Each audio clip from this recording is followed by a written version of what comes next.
Assalamualaikum warahmatullahi wabarakatuh. Waalaikumsalam warahmatullahi wabarakatuh. Jumpa lagi dengan saya dalam channel Pesan Bunyai tentang pentingnya belajar makrifat. Yang akan kami bahas pada kali ini adalah tentang metodologi Qadim, sehingga dengan metodologi Qadim itu kita dapat mengakses Tuhan yang ada di Maha Qadim. Karena sejatinya akan kembali kepada Allah Subhanahu wa Ta'ala adalah diri kita yang Qadim, yaitu ruh kita. Metodologinya seperti apa sehingga kita bisa kembali kepada Sang Maharuh dengan kafah dengan metodologi Qadim. Moga Mbah Munajat bisa diterangkan metodologinya seperti apa sehingga kita bisa kembali kepada Sang Maha Qadim. Assalamualaikum warahmatullahi wabarakatuh. Waalaikumsalam warahmatullahi wabarakatuh. Terima kasih Bunyai. Ini bahasan yang cukup menarik yang bisa melengkapi bahasan-bahasan yang telah ada yang kita kenal, yaitu tentang perspektif Qadim. Agar kita punya pemahaman yang utuh, jadi mungkin saya membuat semacam simulasi itu ya. Jadi Qadim itu adalah sesuatu yang sudah ada dari semula. Jadi dia mendahului alam realitas. Dan Qadim itu sifatnya tidak terdefinisi dan tidak terdeskripsi. Dia adalah alam ruhani, sehingga Qadim bisa menjadi lawannya dari baharu, lawannya dari alam realitas, karena Qadim adalah alam ruhani. Nah, demikian juga untuk memahami agama dalam perspektif Qadim, artinya memahami perspektif ruhaniahnya, perspektif cahayanya. Kalau di alam realitas ini semuanya bisa diamati oleh panca indera kita, oleh pembaca virtual kita. Maka sebaliknya, kalau kita ingin memahami pemahaman Qadim, justru pembaca virtual kita itu diminimalkan. Jadi saya jadi tertarik dengan ilmunya Mula Sadra tentang tasqiqul wujud, yaitu tentang gradatifnya wujud. Jadi kalau wujud di alam realitas inilah yang namanya alam baharu. Tetapi kalau wujud pada tataran eksistensi, itulah Qadim. Jadi seluruh perwujudan, seluruh realitas di alam dunia ini sesungguhnya adalah perwujudan dari wujud yang eksistensi tersebut, atau biasa disebut dengan kausa prima, atau yang maha ada, eksis. Dari kata eksis itu eksistensi. Atau kalau pengen lengkap lagi, yaitu teori partikel subatomik itu. Jadi seluruh realitas itu tersusun atas partikel subatomik. Jadi singkatnya begitu, Bunyai memahami agama dalam perspektif Qadimnya, itu jangan diwujudkan dalam zahiriyahnya.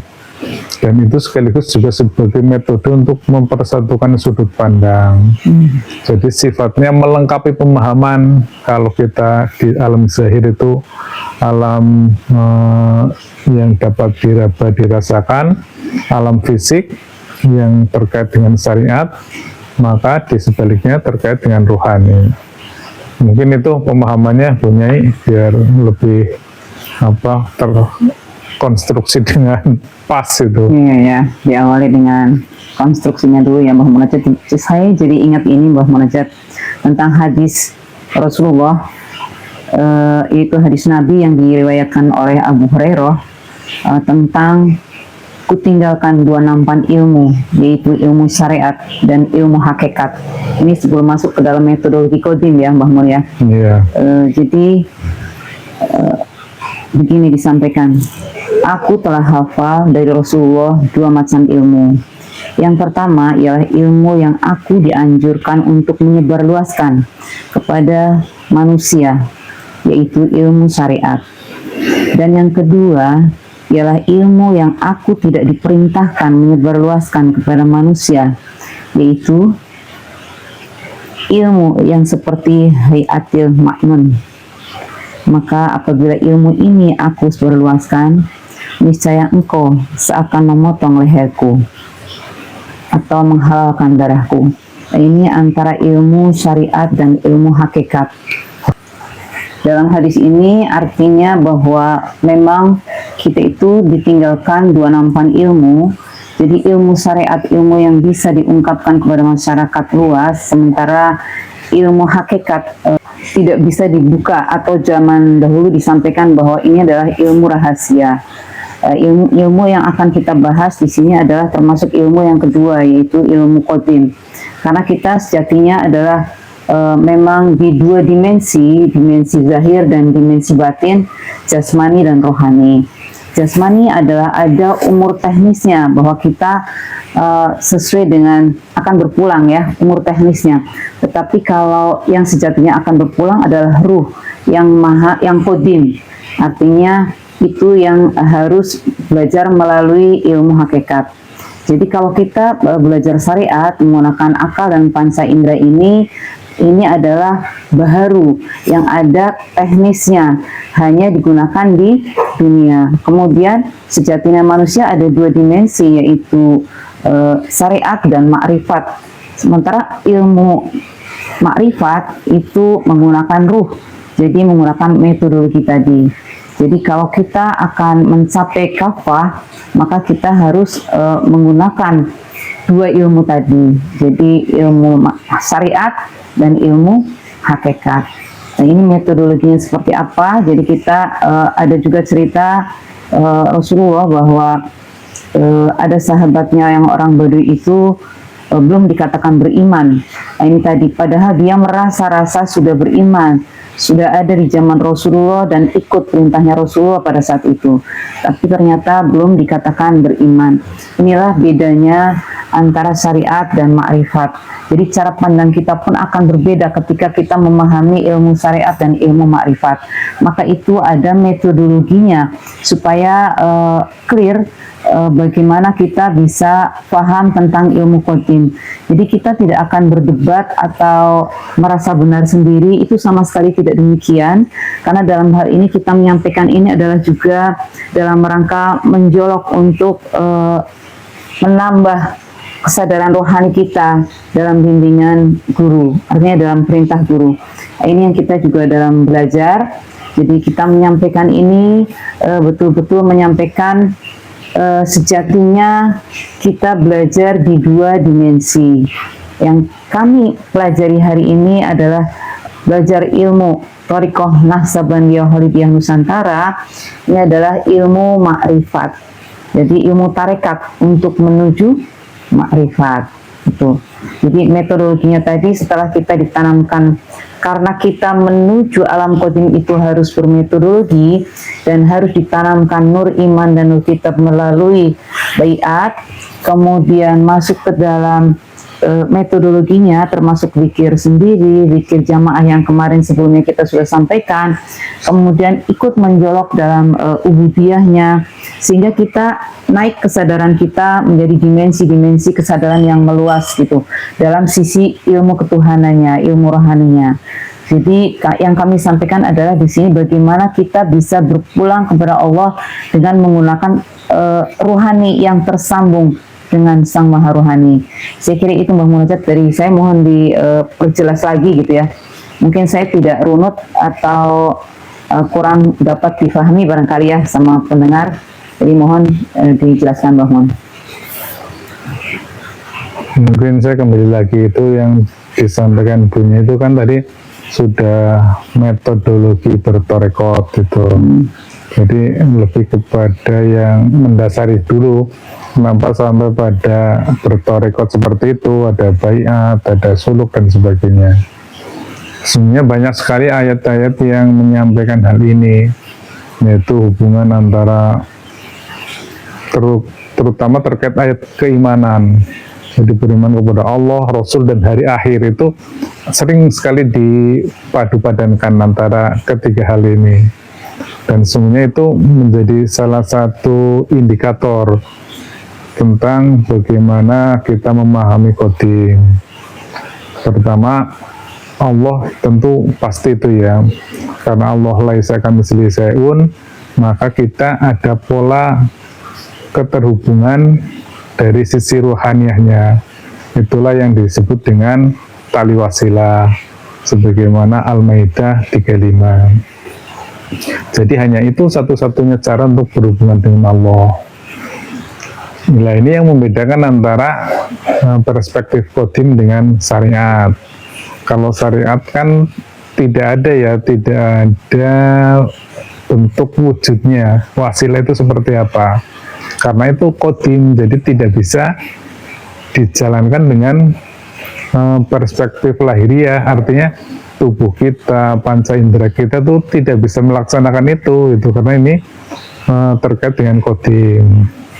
Terus kemudian yang kedua adalah kerasulan. Kerasulan itu terkait dengan sistem pewahyuan juga itu. Jadi prinsipnya juga qadim wahyu itu. Jadi Rasul itu sifatnya qadim, berbeda dengan Nabi. Nah, di syariat itu dipahami ya sama satu entitas. Padahal contohnya seperti ini. Nabi Muhammad itu sisi zahirnya adalah dia sebagai Nabi, tetapi sisi ruhaniyahnya dia adalah sebagai Rasul. Dan sisi ruhaniyahnya itu sepanjang zaman sama. Artinya kalau kita urai sampai dengan level frekuensi dan gelombang, maka itu adalah frekuensi yang sama. Jadi untuk menjelaskan qadim memang kalau masih dalam tataran zahiriyah amat sulit. Tetapi kalau di ilmu fisika misalnya, kalau sudah sampai partikel atom, apalagi subatomik, ini menjadi mudah itu. Jadi penjelasannya ya partikel subatomik yang sama itulah kerasulan. Dia bisa menempati entitas apapun, tetapi partikelnya itu. Atau dalam istilah frekuensi dan gelombang, di frekuensi itulah sebuah kerasulan. Dia bisa mendiami jasad siapapun, dia bisa mendiami entitas apapun, tetapi frekuensinya adalah frekuensi dan gelombang yang sama, itulah frekuensinya kerasulan. Nah, kalau hal itu sudah kita pahami, kita bisa bersambung dengan tali wasilah, maka kita mengenal akhirat menjadi berbeda perspektifnya. Karena akhirat itu qadim, dia juga sudah ada dari semula. Itu ini yang menjadikan perbedaan. Kalau di syariat kan akhirat itu nanti. Jadi beriman kepada hari akhirat itu beriman kepada sebuah yang belum terjadi. Nah, ini menjadi logikanya menjadi tidak pas itu. Makanya baru bisa dipahami akhirat itu sekarang, saat ini, dan sudah bahkan mendahului alam dunia ini ketika kita memahami dalam perspektif qadimnya. Alat untuk memahami qadim dalam diri manusia itulah rohani. Maka lahirlah metodologi itu, punya metodologi tentang bertorikot itu, dimulai dari baiat, kemudian zikrullah, dan seterusnya. Kurang lebih seperti itu, punya. Ya, ini ngobrol tentang memahami tentang ilmu syariat dan hakikat atau ilmu baharu dengan ilmu qadim yang kita sampaikan. Ini sering terjadi di alam nyata, di alam dunia ini, bahwa apa yang cara kita pandang ini benar menurut kita, tapi belum tentu benar menurut pandangan Allah secara qadim. Nah, ini dia yang sering kita akhirnya perdebatan-perdebatan yang sengit, yang pada akhirnya merasa benar sendiri gitu ya. Ini nih yang sebenarnya kita akan berbagi, bahwa cara pandang kita di dalam bersyariat ini kan memang melalui virtual ya, melalui panca indera. Jadi kita melihat virtual melalui panca indera dan akal kita. Jadi tolak ukurnya pun kita berdasarkan akal kita. Akal kita hanya baik dan tidak baik, suka dan tidak suka, pandangannya selalu yang enak-enak, yang dengan nafsu. Sementara kalau kita masuk ke dalam hakikat, ini adalah cara pandang yang betul-betul terbimbing oleh Sang Maha Ruhani, sehingga ini akan berbeda. Seperti bahasan sebelumnya kami sudah sampaikan cerita Nabi Musa yang ahli syariat dengan Nabi Khidir yang ahli hakikat. Nah, ini akan tidak bertemu dan sangat tidak masuk akal. Dianggapnya ini gila, dianggapnya nggak masuk akal gitu, karena berbeda dimensinya ya Mbak Mun, berbeda ilmunya gitu. Jadi sejatinya harusnya adalah memang syariat dan hakikatnya selaras sehingga menjadi manusia yang kafah gitu. Nah, ini maksudnya ke situ nih Mbak Mun. Jadi kita bagaimana kita kalau di alam ini mungkin memang tidak akan pakai perdebatan, tetapi bahwa ilmu hakikat adalah ilmu laku. Kalau kita sudah mengalaminya, mengikuti metodologi yang ada dan pakai guru mursyid yang waris, ini akan sangat berbeda cara pandangnya. Sama seperti laku rasul-rasul terdahulu di zaman kita, ini pandangannya memang sangat berbeda. Ketika kita melakukan sedekah, itu betul-betul untuk diri kita sendiri. Yang sejatinya sedekah untuk kita adalah itulah yang akan kita bawa mati. Yang sejatinya di dunia, kita secukupnya di dunia akan menyeberang ke alam akhirat, alam qadim ini. Inilah justru yang kata kita untuk menyelamatkan seluruhnya. Ternyata kalau kita ada pandangan di alam syariat, itu justru konyol, justru inilah orang gila, semua disedekahkan. Tapi justru itu yang kalau saya alami nih Mbak Mun ya, saya cerita di alam nyata itu sering sekali kita melihat banyak manusia-manusia yang mengumpulkan hartanya, dia cinta. Memang ini manusiawi, kita cinta harta karena memang itu sunatullah dan itu kita juga akan hidup di dunia. Tapi ingat bahwa ada hadis Rasulullah, ketika kita hidup di dunia maka carilah harta seolah-olah kamu akan hidup selamanya. Tapi kita ingat bahwa kita adalah alam yang akan kembali dalam akhirat, bahwa kita mencari ilmu akhirat seolah-olah kita akan mati esok hari. Nah, ini dia. Jadi memang sudah ada ilmu yang tadi disampaikan, 2 nampan ilmu tadi, cuman karena syariat itu memang vulgar dinyatakan, sementara ilmu tarekat ini memang rahasia atau tersembunyi selama ini, maka jiwa-jiwa kita memang belum mengenal. Jadi sangat maklum ketika memang demikian. Tapi sejatinya bahwa kami ingin sampaikan di sini, laku kita di sini adalah laku yang memang rahman rahimnya Tuhan, rahman rahimnya Allah untuk bagaimana kita menyelamatkan jiwa-jiwa kita, keturunan kita, orang tua kita, itu ingin menyampaikan sesuatu yang terbaik. Sedekah kita pun sedekah yang kita bawa kembali ke hadapan Sang Maha Ruhani melalui ilmu qadim yang kami pelajari, melalui metodologi yang kita sudah lakukan. Jadi kalau dalam perdebatan secara akal, saya akan sampaikan betapa saya menyayanginya, semuanya termasuk diri saya. Nggak ada manusia yang ingin mengorbankan dirinya, pastilah ingin selamat dunia dan akhiratnya. Maka untuk menuju selamat dunia dan akhiratnya, kita harus jasmani dan rohaninya pun tercukupi. Artinya di dunia pun kita tetap jadi orang yang dapat memenuhi kebutuhan secara duniawi, dan di akhirat pun kita akan kembali bersama Tuhan yang betul-betul kembali. Innalillahi wa inna ilaihi raji'un. Maksud saya demikian ini Mbak Munajat. Tapi runutan metodologinya seperti apa ini antara syariat dan hakikat yang memang sejatinya kita sekali lagi kita sampaikan bahwa kita itu memang diciptakan dalam 2 dimensi, dimensi zahir dan dimensi batin. Dimensi zahir menggunakan akal dan panca indera dan membaca virtualnya dengan membaca akal dan panca indera yang sebatas umur dunia. Tetapi kalau ruhani kita yang sejatinya kodim ada sebelum diadakan, itu kita sudah ada, ruhani kita itu sudah ada sebelum kita diciptakan zahirnya. Jadi cangkang-cangkang kita inilah berbentuk saya, berbentuk Bunyai, berbentuk Mbah Munajat, itulah cangkangnya. Tapi ruhaninya sejati adalah percikan ilahi Robbi, yang itu adalah kodim. Dan kita dikasih ilmu itu, ilmu dari Rasul itu sudah disampaikan pula dalam hadisnya, bahwa dua nampan ilmu, yang satu terbuka, yang satu tertutup atau rahasia.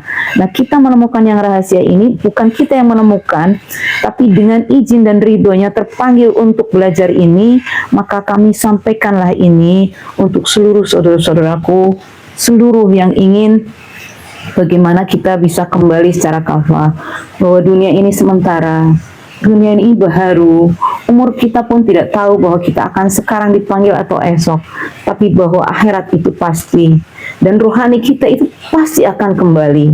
Ketika kita tidak bisa kembali kepada Allah, maka ruh kita akan menggantung, kita kebingungan. Sama seperti kita tahu bahwa kita akan menyeberang lautan, tapi kita tidak menggunakan alat, maka yang pasti adalah kecebur. Umur jasmani kita pada saat masuk lautan langsung habis di situ. Sementara kita belum tahu bagaimana kita menyeberang di akhirat. Untuk itu kami di sini belajar bagaimana kita masuk akhirat selagi kita masih hidup di dunia. Sehingga pada saat kita dipanggil ke akhirat nanti, kita sudah tahu siapa Rasul kita yang sebenarnya, siapa Allah yang selama ini kita sebut-sebut bahwa kita sudah bersamanya. Artinya kita akan kembali bersamanya. Nah, ini judul yang kami ini ingin sampaikan adalah demikian Mbah Munajat. Jadi tolong metodologinya supaya lebih jelas barangkali ya Mbah Mun bisa disampaikan tahap-tahapannya. Karena sebenarnya kemarin kita sudah sampaikan tahapannya, tapi mungkin kurang jelas ya. Jadi kami ingin menyampaikan pesan kami bahwa inilah ilmu sejatinya yang kami lakukan adalah pastilah ingin kembali dengan rahmat dan ridhonya. Maka seluruh potensi-potensi yang kami lakukan pada hari ini pun termasuk dakwah kami adalah ingin menjolok potensi rohani kita supaya bisa naik dan bisa kemudian selalu bersamanya. Ya, itu ya Mbah Munajat. Monggo Mbah Mun. Mungkin sedikit menjelaskan aja, terminologi menjolok juga dikenal di masyarakat. Nah, ya. Menjolok itu artinya kita melakukan sesuatu atau yang dalam istilah syariatnya itu dalam menghasilkan pahala, itu adalah jolokan. Itu kalau di ilmu ini menjolok bisa Amalan ya. Amalan, zikir, bisa bentuk suluk, bisa bentuk sedekah dan lain sebagainya. Jadi untuk menghadirkannya rahmat Tuhan. Baiklah, memang dari dulu sebenarnya perdebatan ini selalu terjadi. Tapi intinya sebenarnya saling menyempurnakan kalau kita pahami itu. Jadi kalau syariat itu kan ujungnya hanya ketertiban jasmania, karena yang mengatur syariat itu ya terkait dengan aktivitas jasmania. Makanya puncak dari doa di syariat kan Terjawab di dunia. Dia pingin matinya husnul khotimah, sehingga instrumen-instrumennya seperti itu.